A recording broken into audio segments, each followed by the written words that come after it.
नमस्ते, मैं हूं सुरेश कुमार एकलवे और आप देख रहे हैं हिंदुस्तान न्यूज एंड टिप्स।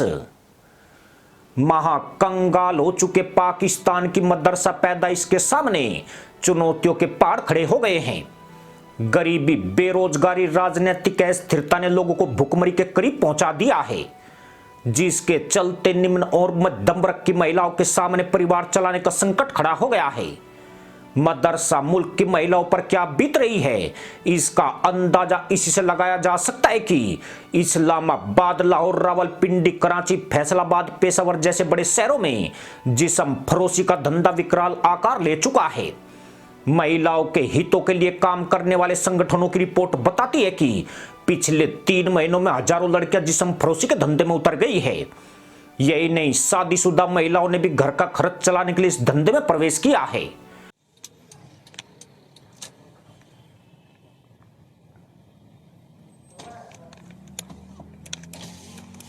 हाँ जी, कितने पैसे? शॉर्ट करना है। शॉर्ट का भी बता दो और नाइट का भी बता दो। नाइट का 6000, शॉर्ट का 2000। तो जगह है आप लोगों के पास? है। तो जगह सिक्योर है, कोई मसला तो नहीं? कोई यार टेंशन नहीं, कोई मसला नहीं। ਇੱਥੇ ਬੜੀਆਂ ਆਂਦੀਆਂ ਨੇ ਲੇਕਿन ਉਹ ਬਗੈਰਤੀ ਕਰਦੀਆਂ ਨੇ। ਮੈਂ ਉਹਨਾਂ ਚ ਨਹੀਂ ਐ, ਮੈਂ ਰੋਜ਼ ਖੜਿਆ ਹੋਣਾ ਹੁੰਦਾ। ਸਮਝ ਆਈ? ਅਸੀਂ ਵੀ ਪਿਸਤੀ ਤੋਂ ਬੜਾ ਡਰਨੇ ਆ। ਅਸੀਂ ਕੰਮ ਕਰਨੇ ਆ, ਪੈਸੇ ਲੈਣੇ ਆ। ਤੇ ਸਾਡੇ ਚ ਇਸ ਤਰ੍ਹਾਂ ਦੀ ਆਦਤ ਨਹੀਂ ਹੈ। 2000 ज्यादा नहीं है? ਕਿੰਨੇ ਦਿਨ? ਘੱਟ। शॉर्ट ਦਾ 1500 ਕਰ ਲੈਂਦੇ ਜੇ ਅਗਰ ਨਾਈਟ ਦਾ ਅਗਰ ਪਲਾਨ ਬਣਦਾ। ਉਹ ਲੜਕੀ ਨਾਲ ਤੁਹਾਡੇ? ਨਹੀਂ ਨਹੀਂ, ਮੇਰੇ ਨਾਲ ਨਹੀਂ ਆ। ਤੇ ਨਾਈਟ ਦਾ ਤੁਸੀਂ 3000 ਕਰ ਲਓ। ਦਰਵਾਜ਼ਾ ਖੋਲ ਕੇ ਮੈਂ ਵਿੱਚ ਬਹਿ ਜਾ। ਨਹੀਂ ਇਹ ਨਹੀਂ, ਫਿਲਹਾਲ ਮੈਨੂੰ ਪਹਿਲਾਂ ਬੰਦੋਬਸਤ ਕਰ ਲੈਂਦੇ ਨਾ ਜਗ੍ਹਾ ਦਾ ਵੀ। ਅੱਛਾ, ਆਪਣੀ ਜਗ੍ਹਾ ਤੇ ਕਰਨਾ ਨਹੀਂ। ਮੈਂ ਚੈੱਕ ਕਰ ਲੈਣਾ ਨਾ, ਵੇਖ ਲੈਣਾ। ਤੁਰ ਕਿੰਨਾ ਹੋ ਗਿਆ ਇੱਥੇ? ਪਹਿਲਾਂ ਵੀ ਆਉਂਦੇ ਹੋ? अब ਮੈਨੂੰ यार इस काम से बड़ी नहीं तो। साल 2021 में जहां देह व्यापार करने वाली महिलाओं की संख्या 2,41,000 की गई थी, मई 2023 में 10,11,000 से ऊपर पहुंच चुकी है। हैरानी की बात यह है कि शहरों की पुलिस सब कुछ जानते हुए इस मामले में कार्रवाई करना तो दूर, कुछ भी बोलने से डर रही है। इससे यही निष्कर्ष निकाला जा सकता है कि प्रशासन भी इन महिलाओं की मजबूरी को समझ रहा है और कहीं न कहीं देश के हालात उसे सख्ती करने से रोक रहे हैं। पाकिस्तान में रात होते ही शहरों के मुख्य बस स्टैंड, रेलवे स्टेशन, व्यस्तम चौराहों पर राहगीरों को जिस्म फरोशी की दावत देते देखा जा सकता है। यही नहीं, इस धंधे में दुपहिया वाहन चालक और टैक्सी ड्राइवर भी अच्छा खासा कमीशन बना रहे हैं। शहरों में बने शौचालय और टैक्सियां जिस्म फरोशी के अड्डों में तब्दील हो चुकी है। इसके अलावा फ्लाई ओवर के नीचे भी ठिकाने बना लिए गए हैं जहां बेरोक टोक देह व्यापार किया जा रहा है। क्या नाम है? पायल। क्या करती हो? अभी 2 दिन पहले ही पाकिस्तान के प्लानिंग मिनिस्टर एहसान इकबाल ने एक तुगलकी प्लान पेश किया है, जिसे जिस्म फरोशी करने वालों के पक्ष में देखा जा रहा है। सरकार ने फैसला किया है कि देश में रात को 8 बजे से दुकानें बंद कर दी जाएगी। फिलहाल इस आदेश को सिंध, पंजाब और खैबर पख्तूनख्वा जैसे प्रांतों में लागू किया गया है। यूं भी यही 3 प्रांत ऐसे हैं जहां जिस्म फरोशी का धंधा तेजी से बढ़ा है। हालांकि सरकार का दावा है कि इससे सालाना $1 अरब की बचत होगी और ऊर्जा संकट में मदद मिलेगी। मगर महिला संगठन समझते हैं कि ऊर्जा कहां बचाई जा रही है और इसे कहां पर लुटाया जा रहा है।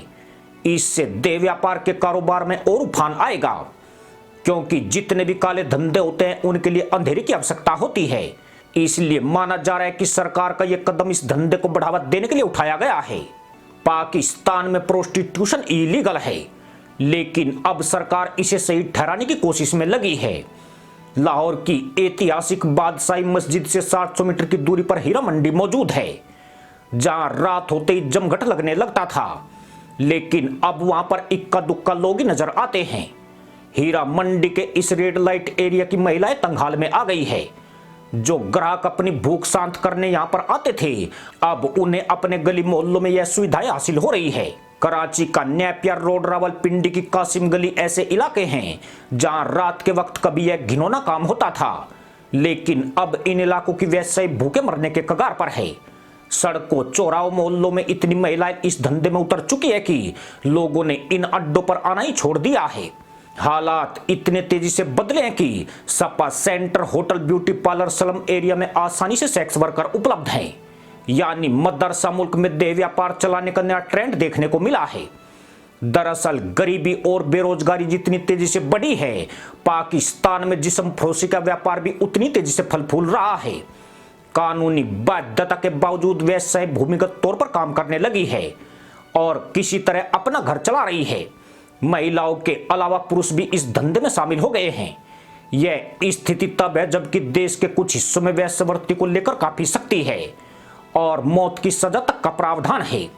बलूचिस्तान में तो इसे लेकर बेहद ज्यादा कड़ाई है। पाकिस्तान के महिला संगठन इस समस्या के लिए सरकार की नीतियों को जिम्मेदार ठहराते हैं। उनका मानना है कि देश में महंगाई बढ़ने के साथ रोजगार भी खत्म हो गए हैं। इसका सीधा असर महिलाओं पर पड़ा है। आयात प्रतिबंधों के चलते कपड़ा उद्योग से जुड़े सैकड़ों कारखाने बंद हो गए हैं। यहां लाखों महिलाओं को रोजगार मिला हुआ था, जिसकी वजह से उनके लिए घर का खर्च, बच्चों की पढ़ाई और बीमार सदस्यों का इलाज कराना मुश्किल हो गया है। ऐसे में देह व्यापार से पैसा कमाना ज्यादा आसान है।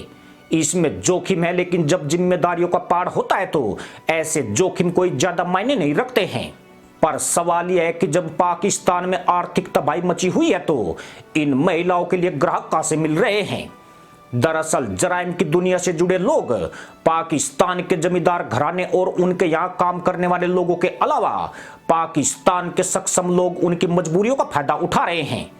इसके साथ ही कुछ ऐसे दलाल भी शामिल हैं जो विदेशी नागरिकों तक उनकी पहुंच कराते हैं। ऐसे विदेशियों में खाड़ी देशों के अय्यासों की बड़ी तादाद है, जिनमें से अधिकांश इसी मकसद से पाकिस्तान की यात्रा पर आते हैं।